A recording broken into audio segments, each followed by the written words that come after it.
I'm Maxine. The air in that opulent restaurant was thick, like the very chandeliers were holding their breath along with me.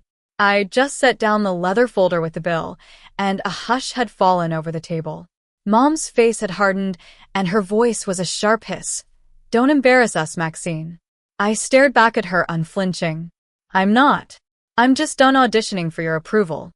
It was a moment that shattered the long, standing illusion of compliance, a line crossed from which there was no return. But how did I get here? I grew up in a family that seemed perfect from the outside. Our home was in a wealthy suburb, a grand mansion with manicured lawns and a large, sparkling swimming pool. Dad was a successful corporate lawyer, and Mom was a socialite, always hosting elegant parties. My sister, Sophia, was 4 years younger than me. She had long, wavy blonde hair and big blue eyes that could melt anyone's heart. Mom and Dad doted on her. She was the shining star of the family.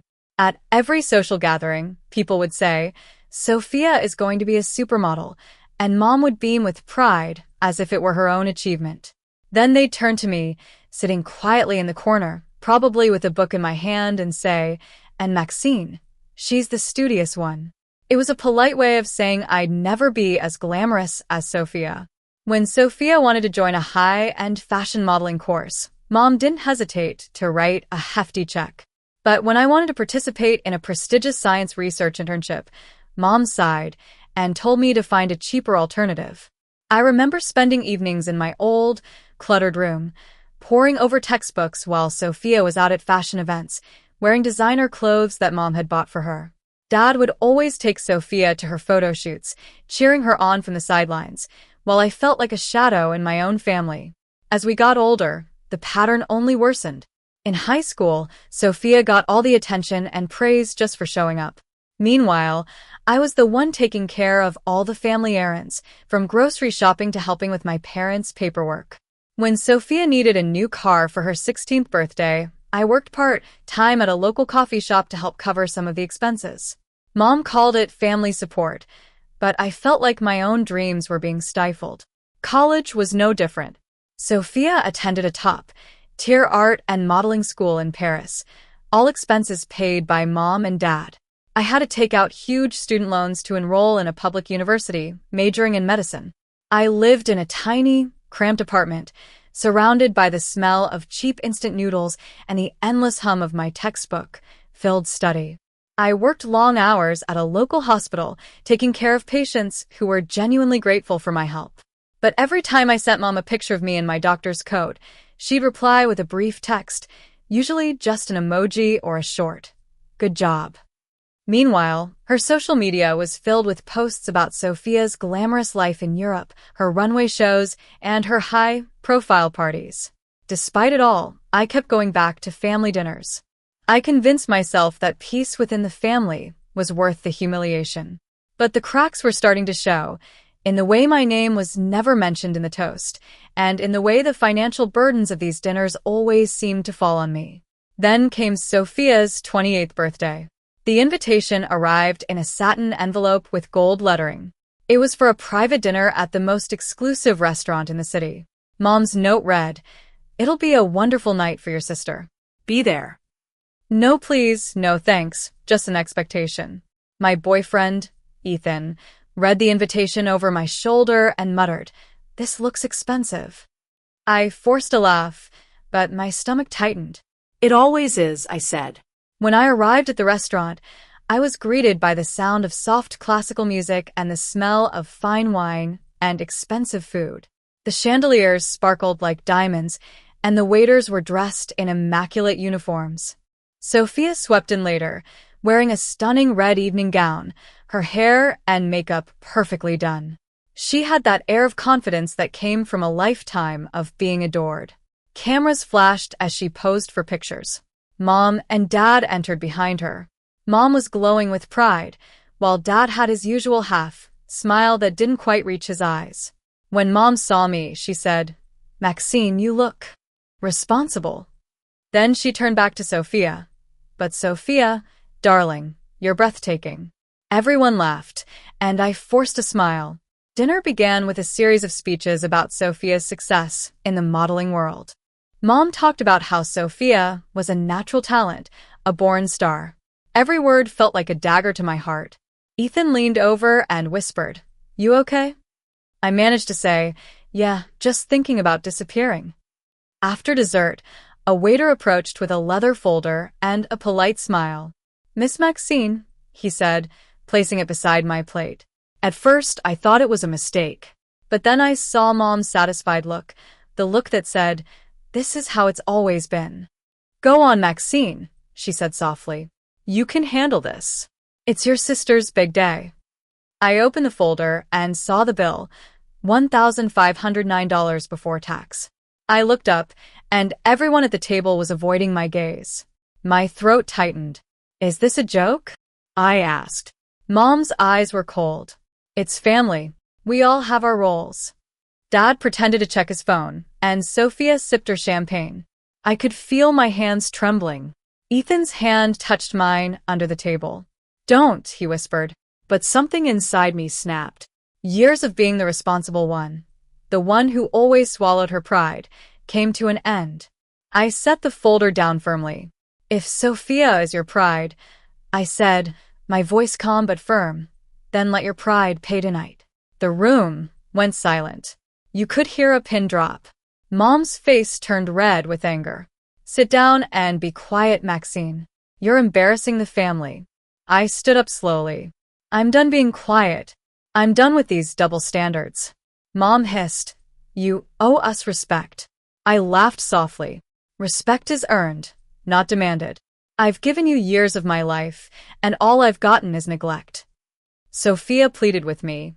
"Maxine, please don't do this. Not here." I looked at her and said, "Where else, Sophia? You've been living in the spotlight while I've been in the shadows for years." The waiter, looking very uncomfortable, asked, "Would you like separate checks, ma'am?" Mom waved him off. "She'll pay. She always does." I took out some money, just enough to cover my own meal and the service, and put it in the folder. I pushed it across the table towards Mom and said, "This is all I owe." Ethan stood up and said, "We're leaving." Mom's voice was high-pitched and angry. "Ungrateful. After everything we've done for you."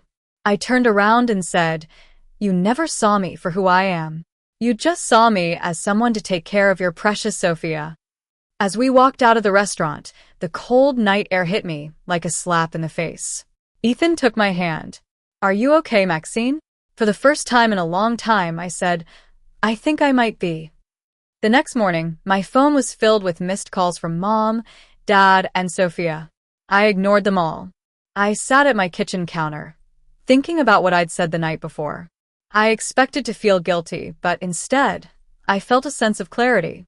By noon, the messages had turned accusatory. "You embarrassed the family. We need to talk." I saved them, like evidence of the years of injustice. Ethan texted me, "You did the right thing. Don't back down." But I still felt a pang of sadness. I'd been so used to pleasing my family that standing up for myself felt like a betrayal. That afternoon, Dad came to my apartment. He looked smaller, less confident. "Can I come in?" he asked. We sat at my old, wobbly table, and he cleared his throat. "You caught your mother off guard," he said. "You could have handled this privately." I looked at him in disbelief. "Privately? When she's been publicly humiliating me for years?" He sighed. "She doesn't mean it. She just loves Sophia in a different way." I almost laughed.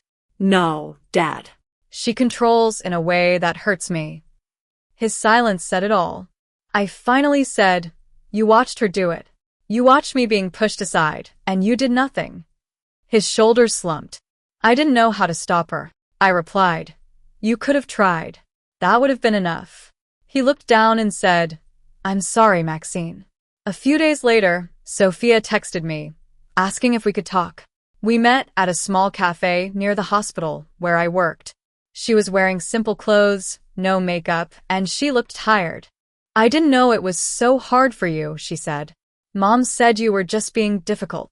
I sipped my coffee and said, "It's easy not to notice when the world revolves around you." She said, Mom is really angry. She says you ruined my birthday. I looked at her and said, "No, Sophia. I ended a tradition of unfairness." She started to cry. "I never asked them to treat you like that." I said, "I know, but you also never asked them to stop." After a long silence, she said, "I want to make it right." I replied, "You can't fix the past, but you can stop the cycle." A week later, Mom called. Her voice was cold. "You embarrass me in front of everyone." I said calmly, "I told the truth. You only listen when there are people watching." She was furious. "You're so ungrateful." I said, "You've been so cruel." She laughed mockingly. "You think you're the victim?" I smiled faintly. "No, I'm a survivor." She said, "You've changed." I replied, "Setting boundaries does that." Then she hung up. That night, I sat on my balcony, looking at the city lights. The air was cold, but it felt clean. For the first time in a long time, I didn't need anyone to tell me I'd done the right thing. Weeks passed and the phone was quiet. I focused on my work at the hospital, and I also started seeing a therapist. In therapy, I learned to value myself and to be okay with the silence. My apartment became a place of comfort. I decorated it with plants, and I started cooking healthy meals for myself. Dad would call occasionally, asking about my work and my life. His tone was gentle, and I could tell he was trying to make amends. Sophia sent me postcards from her new modeling gigs, and she wrote about how she was learning to be more independent. She even mentioned that she'd started paying her own bills. One day, a simple envelope arrived in the mail. It was from Mom. The note inside said, "Dinner if you're willing. My treat." I smiled and put the note on my fridge. Healing was a journey, and I was finally in control. I was finally learning that I was worth more than the role I'd been assigned in my family. I knew that from now on, I'd only accept love and relationships that were built on respect. And I was ready to embrace the peace that I'd always craved.